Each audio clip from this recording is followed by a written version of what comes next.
Gotta be fucking kidding. Here's the first movie. Did you know I'm utterly insane? Peel that pig and slice him thick. The body count is always bigger. Hi, I'm Chucky. Wanna play? The fucking trees walked in those movies. Hi, doggy. What a story, Mark. The greatest trick the devil ever pulled. It's just like your opinion, man. Life moves pretty fast. If you want your sequel to become a franchise. 37 dicks. In a row? I'm your number one fan. Hello everyone, welcome back to Marathon Me with your hosts Rhys and Kane. And we are finally putting the Mad Max franchise to bed today, everyone. We've explored the wasteland in its entirety, and we've gone from pre to mid to post-apocalypse, and it has been a really freaking full throttle, pedal to the metal journey, man. It was as what I would say, I would like to say a Mad Max expert going through and taking Kane, a Mad Max virgin, through this franchise. It was something special, man. How was it going in from nothing to now the entire Mad Max lore, Kane? It was and I hate myself for saying this, it was a truly mad time. I had a mad time of it, Rhys, I'll say. No, honestly, jokes aside though, it was actually genuinely like enthralling. It was enthralling having like gone through and revisited the because like again I'd only seen Fury Road, but seeing like the original movies and then seeing a new entry in the Wasteland saga, like that's insane. This was such a fucking a ride of a time, and it totally changes the perspective of Fury Road watching all the other ones, right? Like it's a different thing. It because you can feel the like an identity shape of that world through the development of like George Miller's stories, right?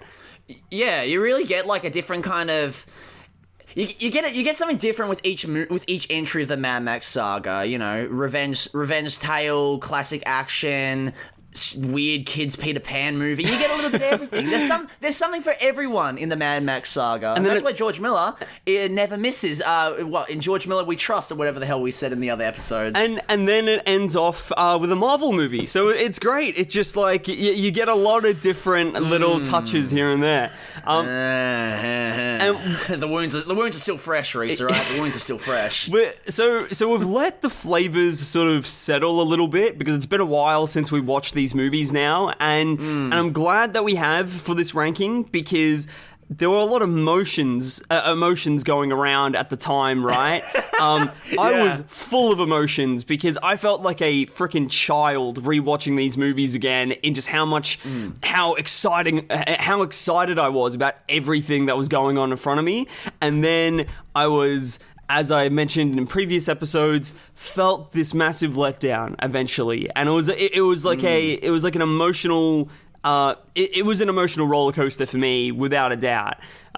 Since we've done the other episodes as well, I've met George Miller. No shit. There's like because I've told you about this, right, Kane? You've told. I thought you met someone that knew George Miller. You didn't tell me you actually met him directly, I think. I met George Miller face to face because of Sydney Film Festival this year, people.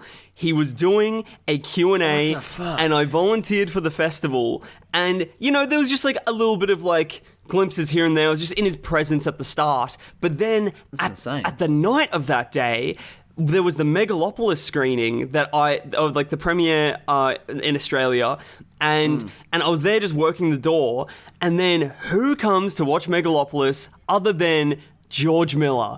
Walks to the door. I give him a little greeting. I try and hold all the nerd, like the nerd anticipation inside of me. It'd be hard, but I'm sure you did a good job, good boy. Played it straight and asked him.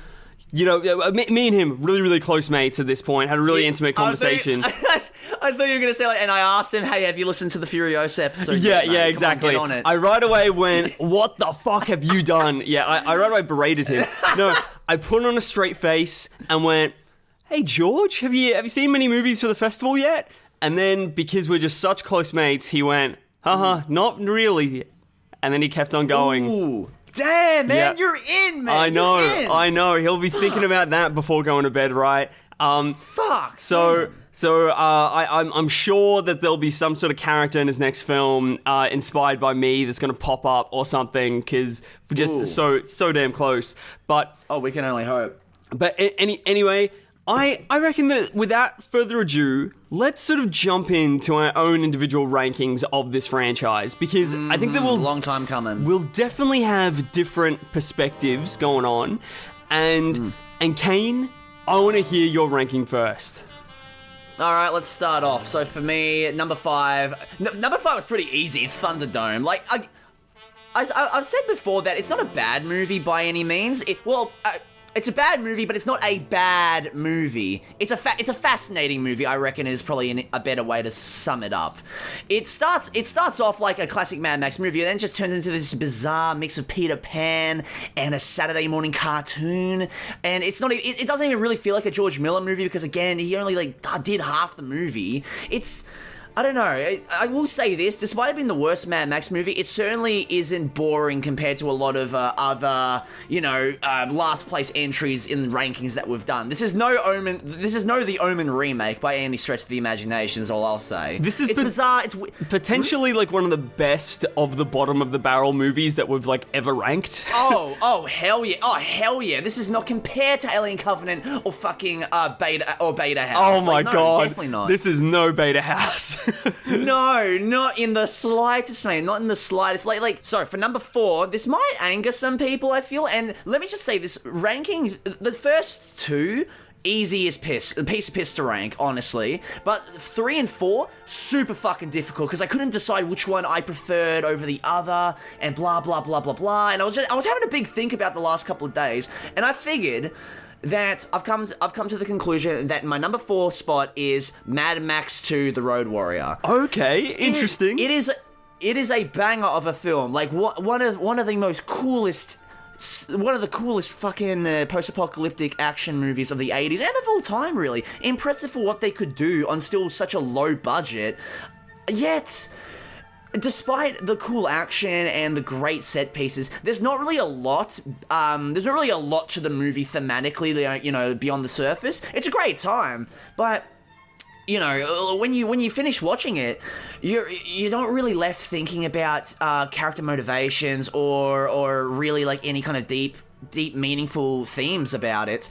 You just remember the cool action, and sometimes that's all right. Sometimes you don't really need to deconstruct a film for hours to appreciate it. You can just appreciate it for what it is, just a banger of a time. But I didn't find myself thinking about it nearly as much as my third entry, which is Mad Max 1979. Nice. Number 3. I'm glad to see some love for the original. Yeah, no, honestly, this is probably the one that I've thought about the most, I reckon. Despite the fact that, I like it less than the top 2 entries, I just, every now and again, I'll always just start thinking about it. It's even though I don't love this movie nearly as much as, say, Alien, it's a similar movie where I watch it, I like it, but then doing the episode just makes me think about it even more, you know what I'm saying? And I don't know, it's just the fact that, it being a pre-apocalyptic movie and the way that it was made on such a low budget made what they could do with the lack of funds and the lack of professionalism, it's just enthralling to watch, especially I feel like every young filmmaker, I reckon the original Mad Max is a great kind of tool to really show you what you can do with how little you have, you know what I mean? Oh, totally. It's insane. And it's so enthralling, and I find the chase scenes in this, the first chase scene in this, some of the most enthralling shit I've ever seen in my life. My god, insane, bro. And imagine this being 45 years ago, is that it's all the resources that the sort of typical person has now, just as a standard to just record things and edit and collaborate with people online and things like that. Yeah. It's fuck, they had none of that then and were still able to come up with this? Insane. Yeah, I know. It's maddening, bro. It's so maddening. It'd be such like a life affirming watch for anyone wanting to make it into the scene. It's a mad time. Ha ha ha ha. Please join us in our next comedy stand up. Anyways, speaking of jokes for Rhys, my number 2. Sorry, I got a bit of hair in my mouth. Or maybe I'm just choked up because I feel like we're going to disagree on this. Is that my number 2 spot is Furiosa. Damn. The most recent and probably the last entry in this saga. Sadly. Considered the amount that it's made. Losing to fucking Garfield. Ridiculous. Oh, yeah. Definitely one of the more contentious movies that we've talked about for Rhys and I. But it's a really great time. It was a film that was never going to stand on the same platform as Fury Road. And that's okay because I honestly prefer it not trying to do everything that Fury Road did. It does try to ride off the coattails on the film a little bit, but decides to kind of focus more on the narrative side of things. More grounded, melancholic tale of revenge and just trying to find your way home in a mad world. It was a film that I wasn't exactly really clamoring for. Like, Furiosa I thought was a cool character in Fury Road, but I wasn't exactly clamoring for a backstory movie, especially with how I feel about prequels, but this really blew my socks off. I had a blast with this, and it breaks my heart for 2 reasons. One, again, we'll never get another Mad Max movie, probably, and also with our differing viewpoints on it, I am jealous more than anything, man. I wish that I could be sitting here saying the same as you, that Furiosa is my second favorite. Fuck, I would do a lot to be here saying that. Yeah, but you know what? At the same time, honestly, I'm happy that we have differing opinions on it because it makes for interesting conversation.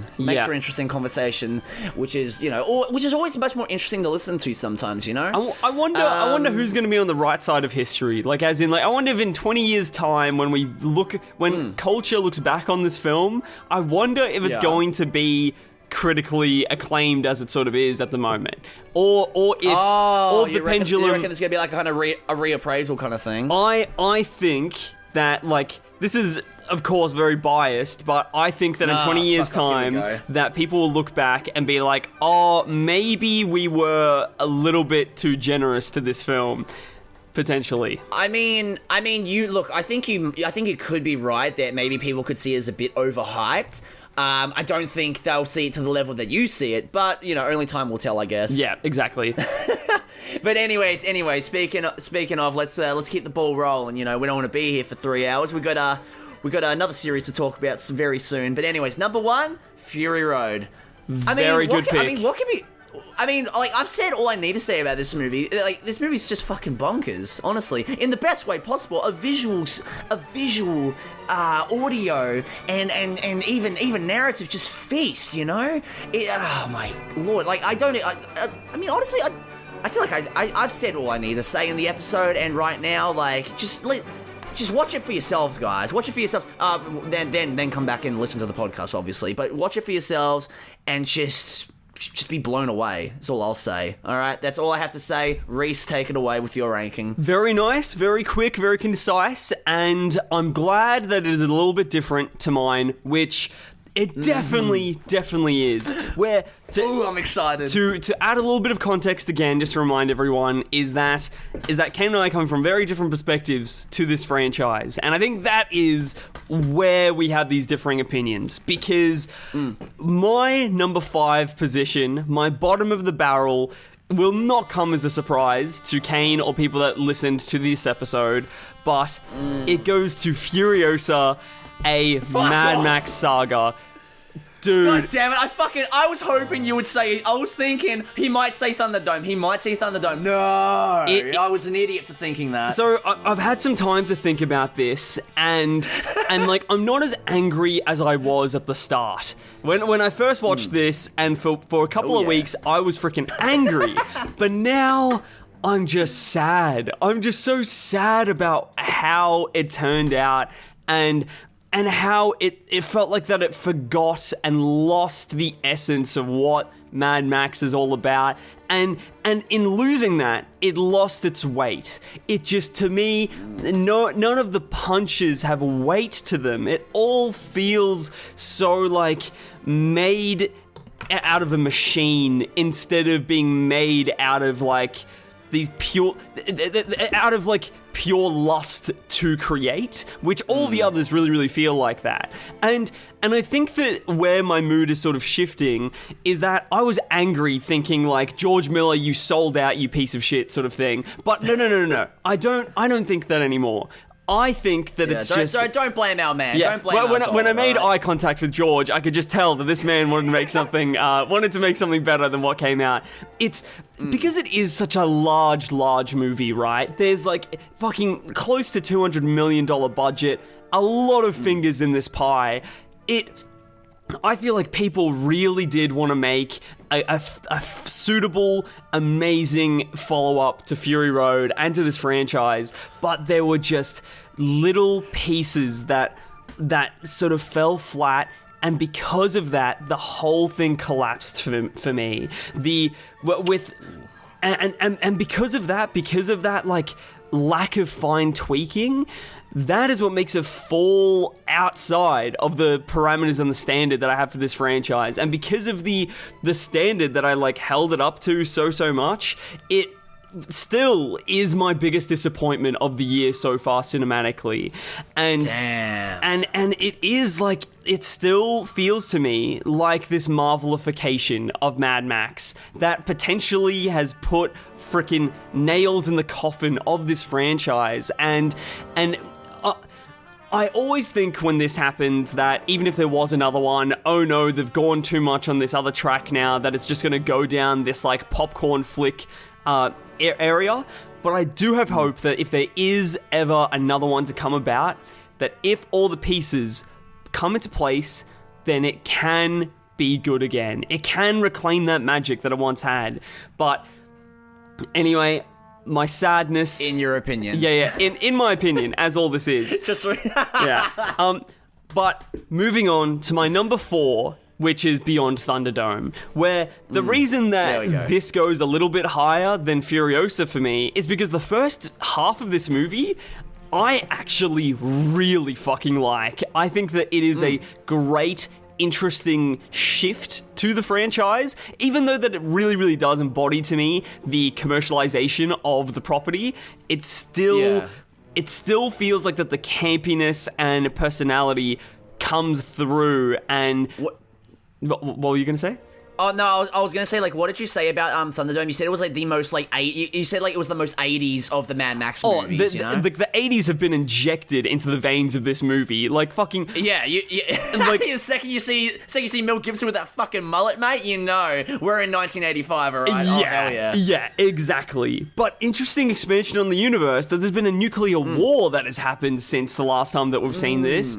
And yeah, there's so much... There was a lot of potential here, but where it all goes to shit is when it turns into a fucking Peter Pan movie and the kids come in and then it just gets messy. There's no car... There's freaking one car chase scene, which, like, does this know what franchise it's in?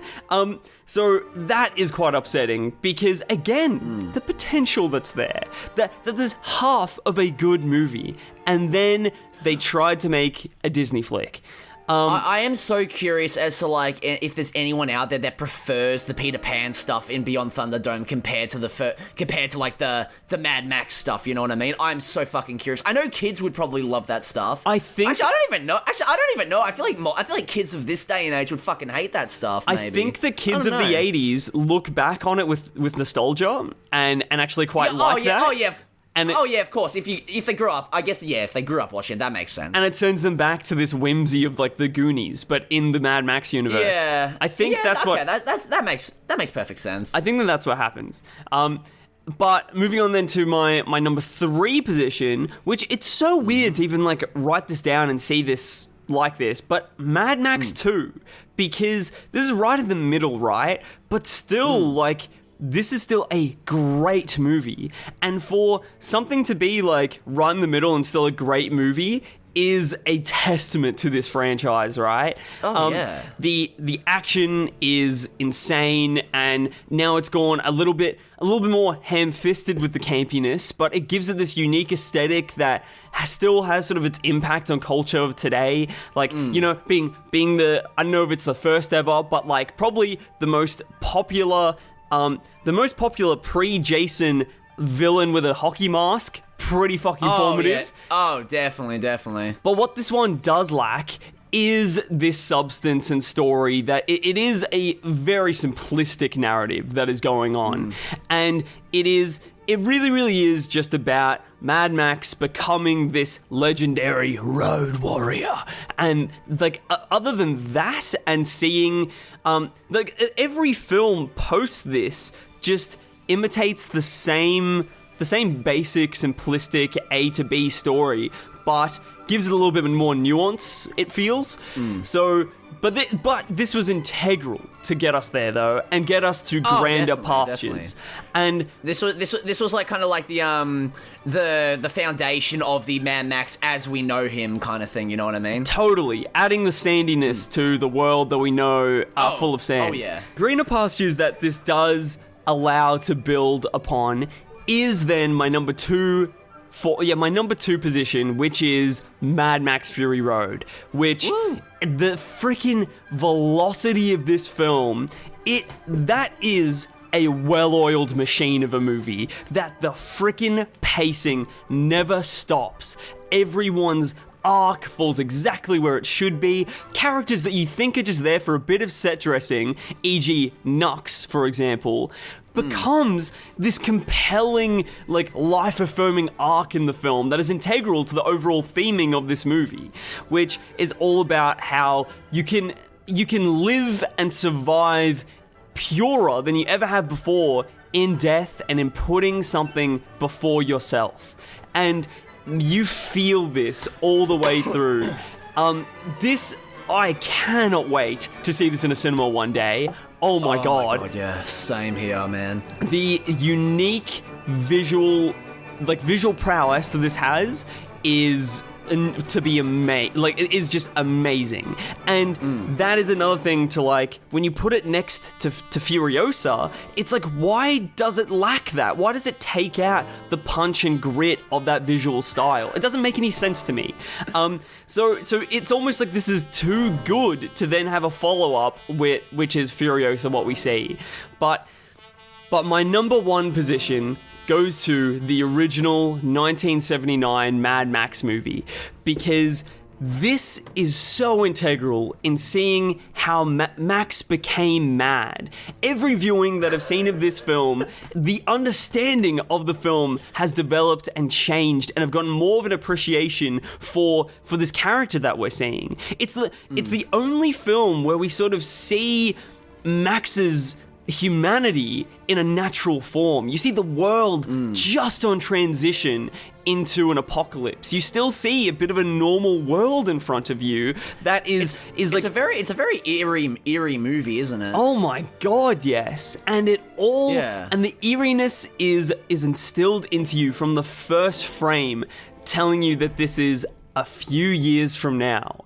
Just generally, a few years from now, making it infinitely timely, right? Until the apocalypse actually hits us in our world, right? A world on the brink of becoming feral, right? And then you see what I thought was Max becoming mad and angry at this world, but what actually happens is the feral consuming him and him becoming as crazy as the rest of the world that he is around. And I only think that on subsequent viewings, I'm going to love this even more and more and more until the day that I die. And I cannot wait to enjoy this film even more than I do right now. Oh, me too, man. Me too. My god. And there we go, guys. That is it. That is the ranking. Very, very different, Kane. I'm glad that we did have different perspectives here, and like in the same way that I am jealous that I could love Furiosa as much as you, I wish that I could give you the love that I have for the original Mad Max movie, because Oh yeah, so yeah, I wish I could like, because like I completely get why you adore the original, and I'm slowly starting to like, you know, over the last couple, I think, months since we talked about the original Mad Max, I've just grown more and more of that appreciation for it, because back then I was so sure of Road Warrior being above the original, but again, I just found myself thinking about the original so much more, and I'm like, it's the one that I really like want to go back and rewatch, just to see what Rhys sees, you know? That is one thing to be said about Road Warrior, like Mad Max 2, is that it really doesn't make you think after the credits roll, right? Like, I very rarely... I remember having a good time with it, and I was thinking, like, oh, that was a cool scene. But yeah, I agree. But yeah, you are right that you're not really left with a lot to chew on afterwards, to think about. Yeah, yeah, like the people in the Mad Max Wasteland that don't really have much to chew on. They're all going hungry and shit. Good one. Yeah, so it's overall, it seems like it's not a consistent consensus for this franchise, like anywhere. Like, as in, it very, very much does seem to have to do with your personal experience with the franchise and just what you sort of like and want to see in these movies, right? If you want to see the purest action in this franchise, then you're going for Road Warrior or Fury Road, right? But if you want to maybe see a little bit more like character introspection and like sort of world building, maybe the first one will be more your thing. If you want to go watch a Marvel movie, then maybe Furiosa is your thing. Mate, you're done. You've shat on Furiosa enough. Okay, right? Okay, I'm done. But for now. But when looking at other rankings, it does seem pretty consistent that like Thunderdome seems to be people's sort of least favorite at the bottom. Yeah. As well as the original. People aren't that favorable of the original, and I feel like feel like that potentially that might be a cultural thing. A lot of the rankings that I am looking on that I'm looking at online are all from overseas, are like American or European rankings, and maybe you do need a little bit of an appreciation for like Australian ochre to really, really embrace and love the first film, because there is such a distinct Australianism to that movie, where all the rest have, it almost feels like Australian Easter eggs and hints and like influence, but the first one feels so distinctly Aussie in every way. It's like Australian cinema. It's the Australian cinema in its purest form in regards to the Mad Max series. You know what I think it also might be?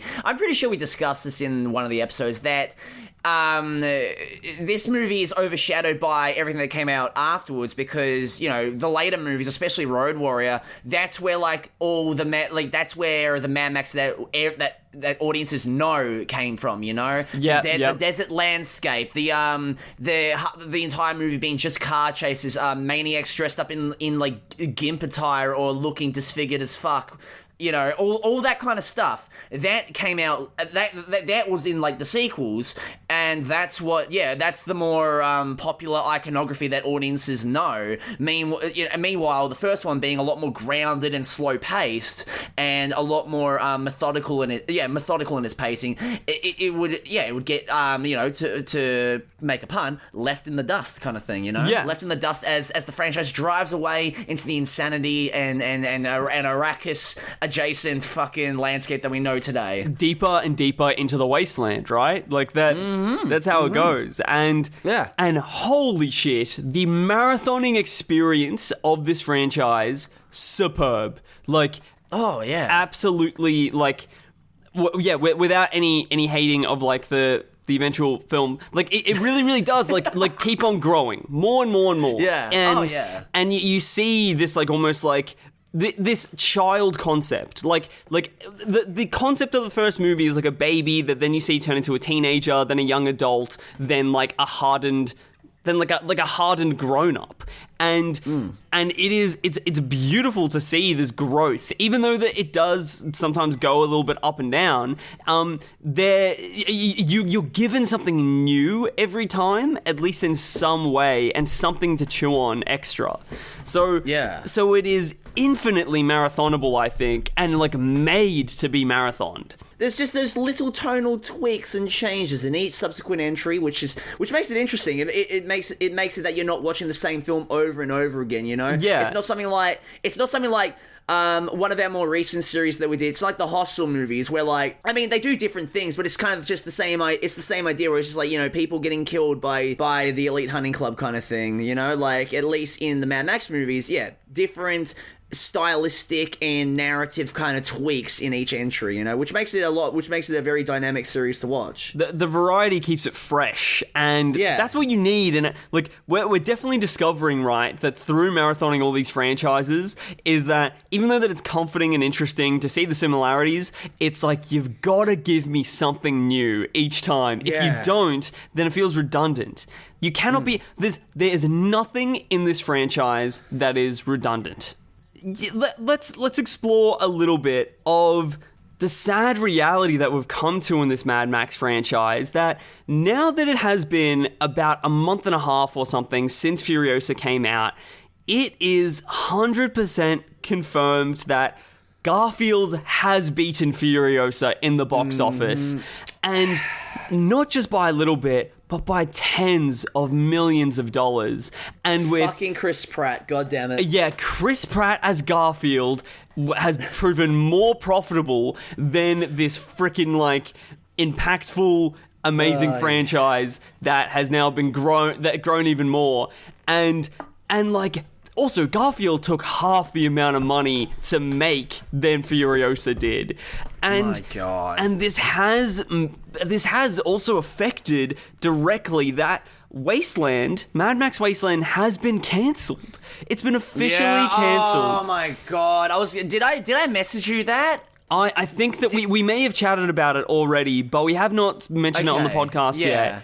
So yeah, man, that's fucking sad, bro. I woke up to that news when I was on my way to work. That was fucking depressing. Yeah. So even though that like a lot of people are loving this new movie, it didn't translate in the box office, and sadly, potentially that is actually the final nail in this coffin, right? Oh my God. And sadly, like if they made the Furiosa that I wanted to see, right, I don't think that it would have made the difference to get people in cinemas.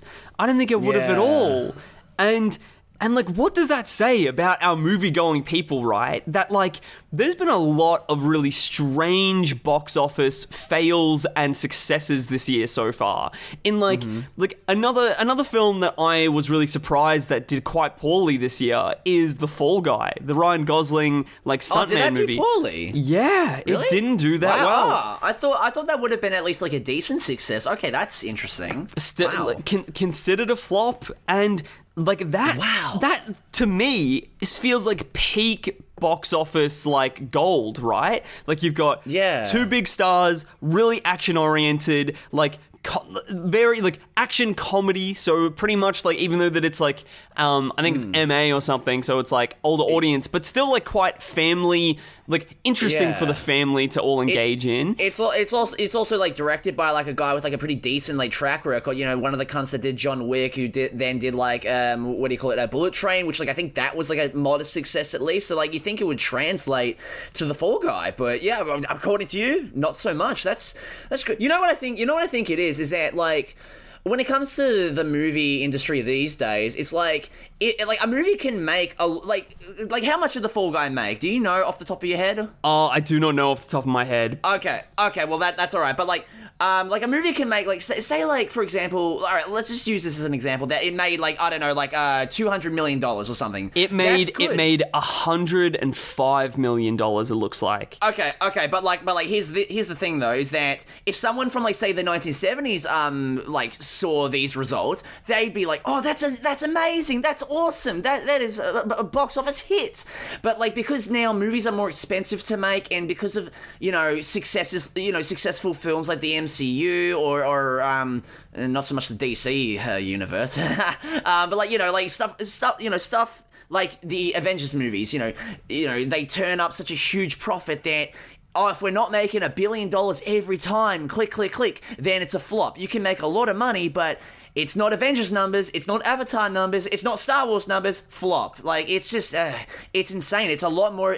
Hollywood's always been a money making machine, but it's a lot more focused nowadays. Like, it's insane. My God. Maybe is that the problem? Are movies just becoming too expensive? Like, they're it is definitely a factor. It is most certainly a factor. They're putting too much money into these films that for it to break even, every second person has to go watch them.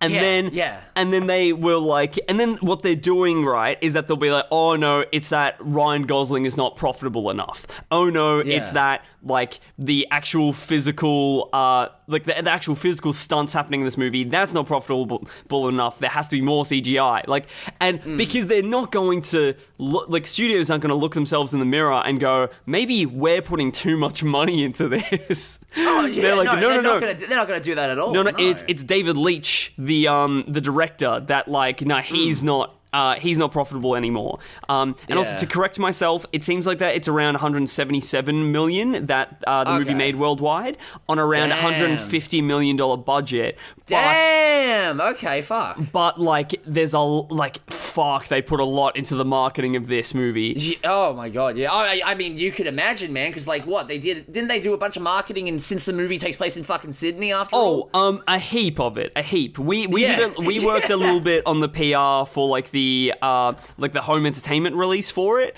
Yeah. But like, there was going to be more money put into this, but then like how it performed, they scaled back a little bit on that like post marketing. That's sad because I actually really liked the Fall Guy. I know, right? You know what's going to be interesting? Deadpool versus Wolverine, how that does. Because true. I think that potentially is going to be the last hit for Marvel. I think. Oh yeah, it's gonna make or break the MCU for sure. I reckon, or at least start like it is going to be the foundation of the make it or break it kind of meme. I think that this potentially the movie might even directly do this and like self-awarely do this, but I think it will be like the funeral for the MCU. Like, as in, you reckon? I think so. I would not go against, like, I would not even doubt if they literally have a funeral scene putting the MCU to bed, like, in this movie. So are you saying that canonically wise it will be a funeral, or are you saying like in terms of box office and fan reception? Because the MCU's already been going downhill fan wise and even money wise for a while now. I think both. I think that like I think that it will be self-aware that culturally it is on its last legs, and then it will narratively then incorporate that. If they do it right, if they do this movie right, that is how they're going to do it, I think. On this show, we take a lot of jabs at the MCU. Well, I do at least. But I'm actually quite excited for Deadpool v Wolverine, or Deadpool and Wolverine. I don't know, because I liked the Deadpool movies when I was younger, and this is like the one MCU movie that's come out in a long time that I actually give a shit about, you know?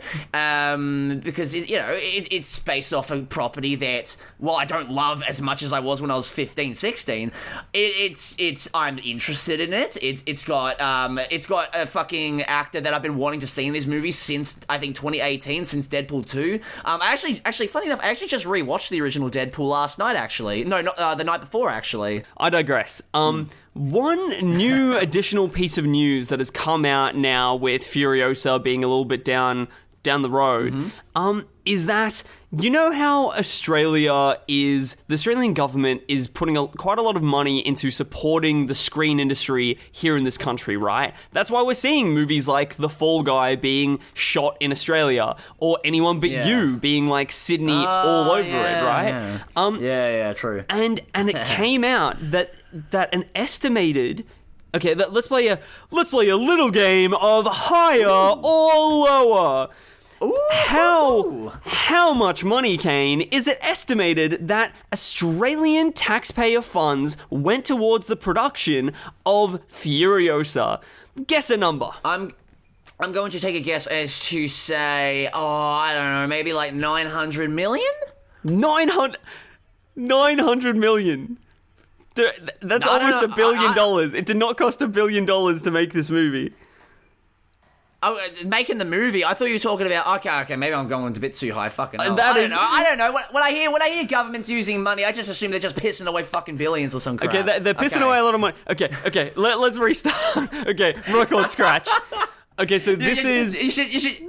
This is... He just loses his shit. This is the amount of money that...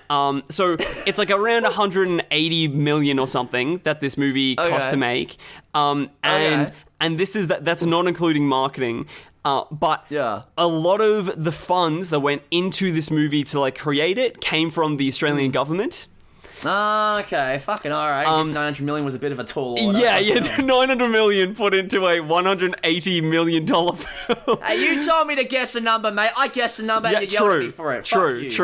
Sorry. Okay, no, please, it's fine. No, it makes for good content. Okay, let's keep on rolling the cameras then on this game show. Yes, let's go. Okay, so for your number 900 million, and then it is lower. Okay. But here is a little bit of a clue. It does include that they did put money into marketing as well, so not just production budget. Okay, I'm going to take a guess as you say maybe 300 million. Okay, lower than that. You got to think that. Okay, so this movie only cost around 180 million to make. Okay, 200 million. Okay, a tiny bit lower. 190 million. Okay, you're almost there. $183 million of Australian taxpayer money went into this movie, like to create it and make it a thing. So, damn, very definitely interesting on like Warner Brothers' part, right? To, of course, they would want to make this movie happen if they're getting given like close to $200 million from the Australian government to make this happen. But that is more than the production budget of this film. Our taxpayer money went into making this movie, which, like, probably overall, like, is a good thing that they're like putting it into our screen industry, but it makes it that little bit more sour that it was such a bomb, right? Yeah, I can imagine. Fuck. How upsetting is that? But so like, not only is this like a bomb for like, you know, the Mad Max franchise, this is a bomb for our freaking screen industry. And potentially next time that they're going to invest in like big budget movie making in Australia, they might think one more time considering this bomb. How upsetting is that? Oh, fucking yeah, damn, fuck me, I didn't think about that. Damn. It's even more heartbreaking, right? And oh my god. And it almost puts my like film bro complaints to like it almost like it really infantizes them, right? Where it's like, I'm like, oh, why did they not make it the way that I wanted it to be made? Where it's like, people potentially are gonna miss out on a lot of jobs because of this movie performing so terribly. The ramifications of this, fuck. Yeah, and yeah, sadly, that is where the Mad Max franchise is at the moment. In its current position, midway through 2024, it's a bit unknown. And the adverse... God, and like... Think about... you go first? And like think about this too, is the irony and full circle moment in like Mad Max starting as a franchise that built up and did so much for the Australian screen industry on a global scale, and almost put us on the map in a weird way, with like it being at one point in history one of the most profitable film from budget to box office ever, right? Yeah. And then it now being potentially a symbol and something that's going to have adverse negative effects on our screen industry because of the failure of the newest one.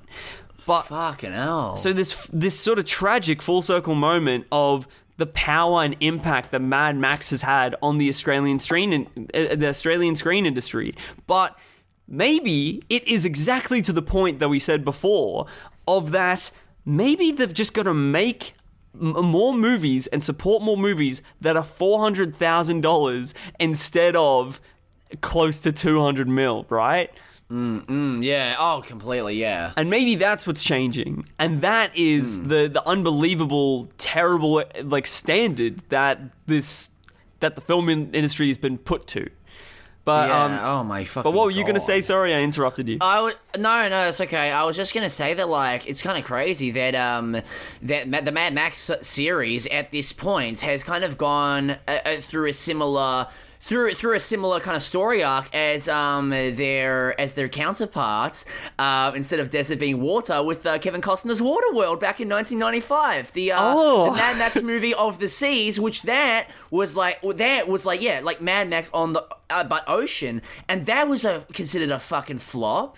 And I don't know, I thought that was just an interesting connection, because before we recorded the Furiosa episode, I actually watched Waterworld for the first time because I wanted someone to watch, and I'm like, oh, hang on, I'll chuck this on because fucking it's like Mad Max but on the ocean. It's also Mad Max on the ocean, and it's also bad as well. It's not a good movie. It fucking sucks.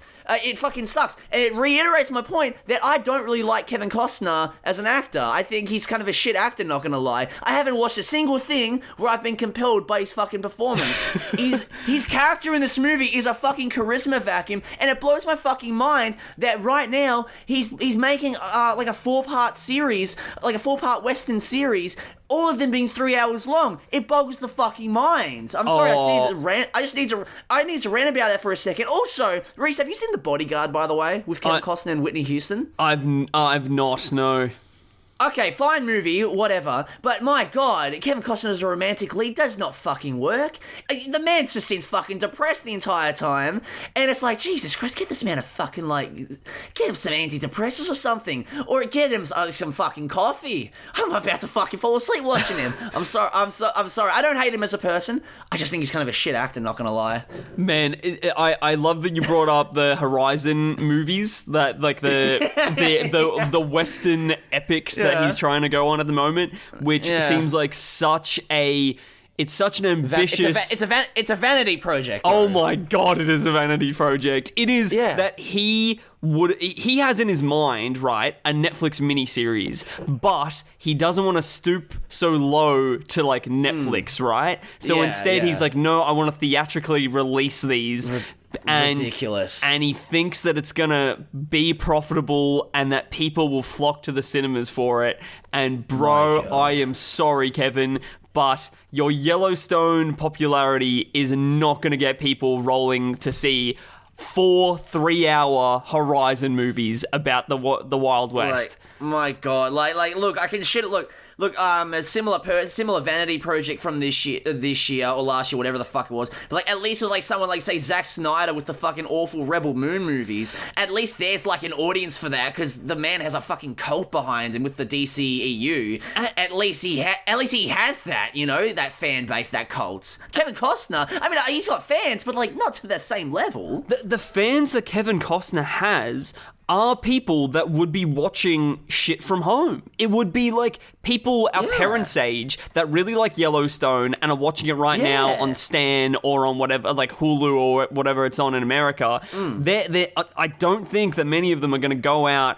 fucking 4 times to watch these 3-hour epics. I don't think these people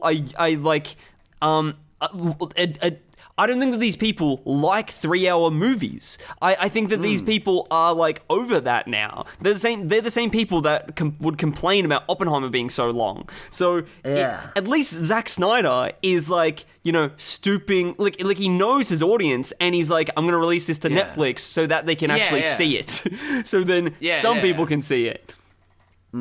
It's an interesting thought. Anyway, to finish off Mad Max, let's talk a little bit about the subsequent media of this franchise, because there hasn't been a hell of a lot. There is... Not really. There's been comics and all that, and then we also touched on Waterworld, but you want to go on? Yeah, well, Waterworld isn't actually connected, by the way, listeners. Just to reiterate, not, as he said, not connected. It it's an interesting comparison piece, I feel. There's like Fury Road comic book series that came out to give a little bit of context about like pretty much the reimagined timeline of Fury Road in comparison to the others, as well as there was the Mad Max video game, which is like, God, I love that game. Which that is. That's interesting because, man, it was quite fun. I remember playing at the time, but fuck, it is desolate. It is a desolate video game. No, it is, but I don't know, man. I do know. I that's what I liked about it, man.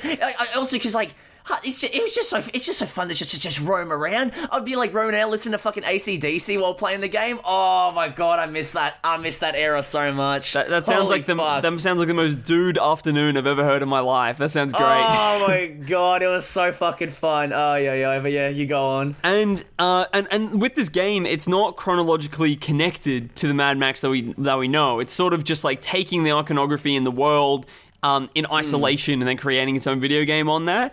And I think the sort of, as a whole, the Mad Max franchise and IP has found itself in a weird place with its timeline weirdness, where like, it sort of makes sense, the first 3 movies, until Fury Road comes out, and I think until they have realized that the IP is a much grander beast than just like an A to B storyline or timeline.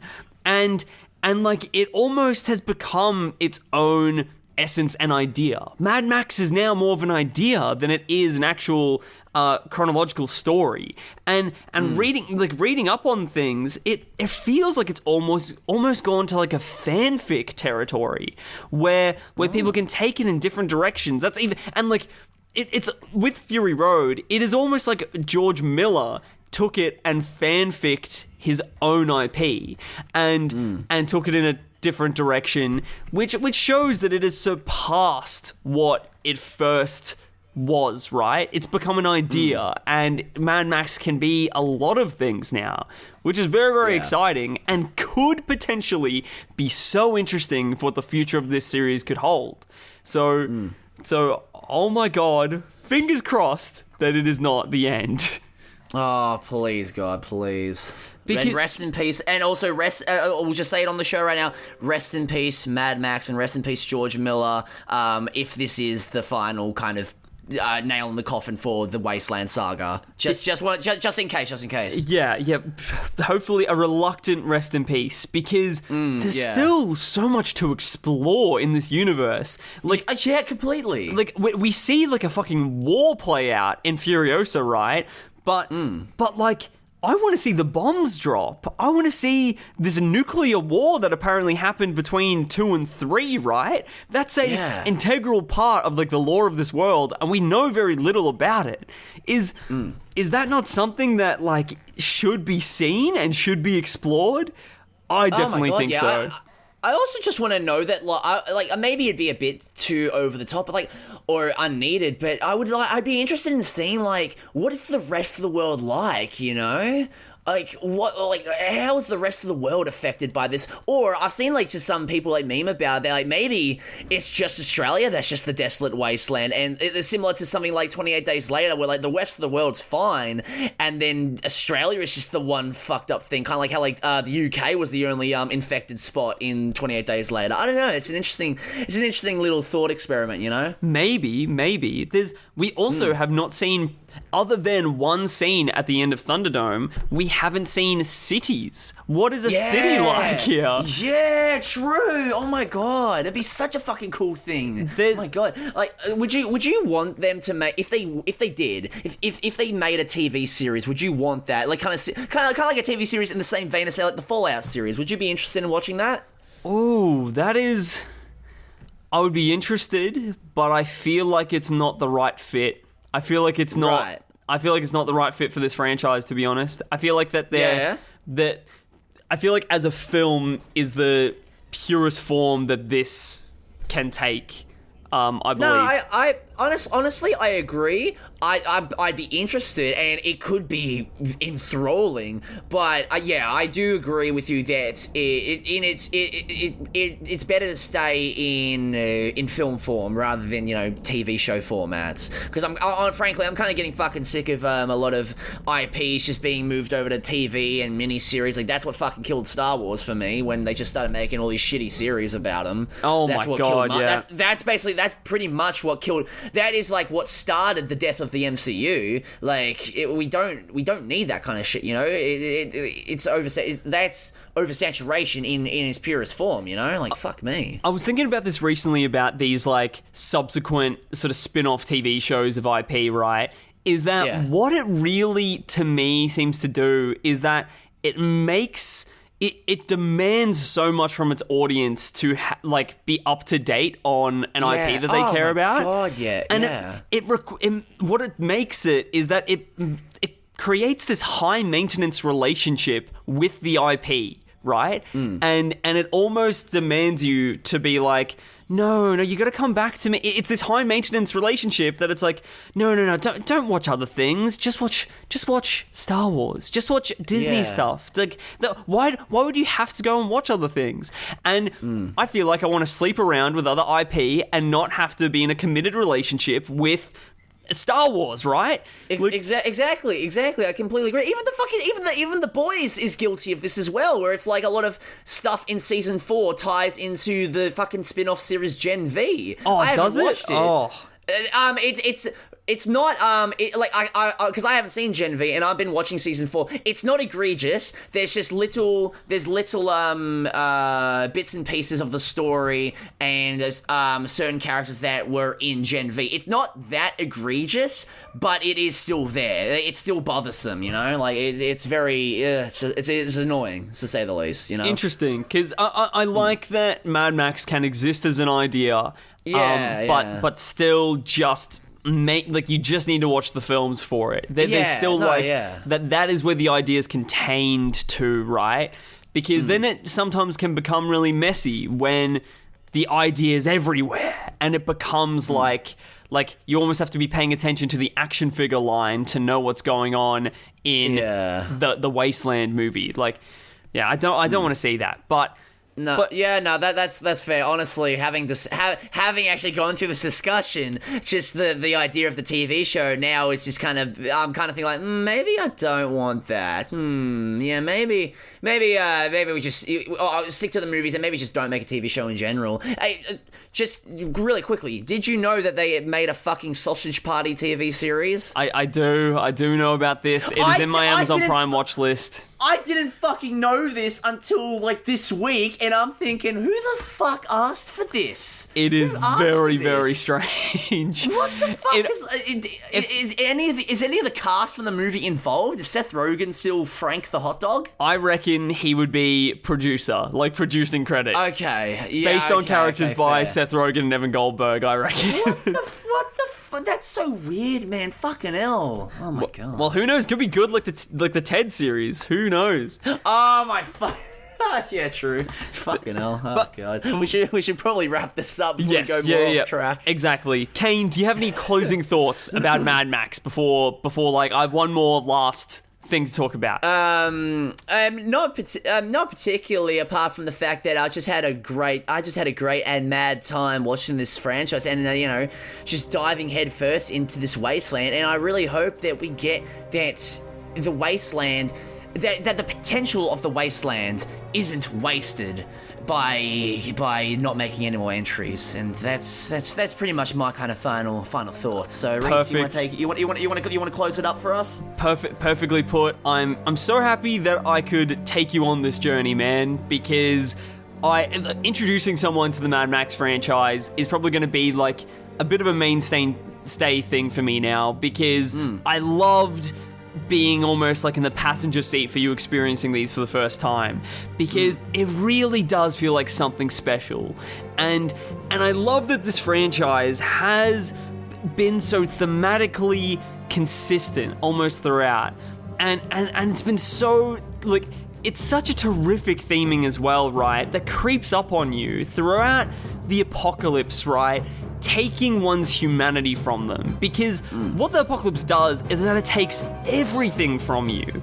And then instead of looking for purpose in your life, you become hell-bent on survival and self-preservation, no longer prioritizing other people, and this is where we go mad, when we become creatures that are only focused on survival.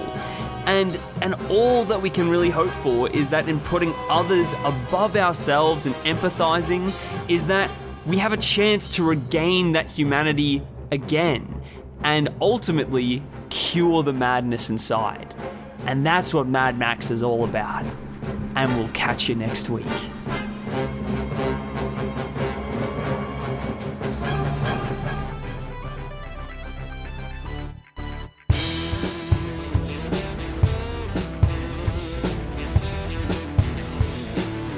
And don't forget to check out our Facebook page at MarathonMeOfficial, all one word, and our Instagram, MarathonMe_official, to keep up to date on the podcast. And hey, if you want to get into contact with us, email us at marathonmepodc, yes, the letter C, @gmail.com.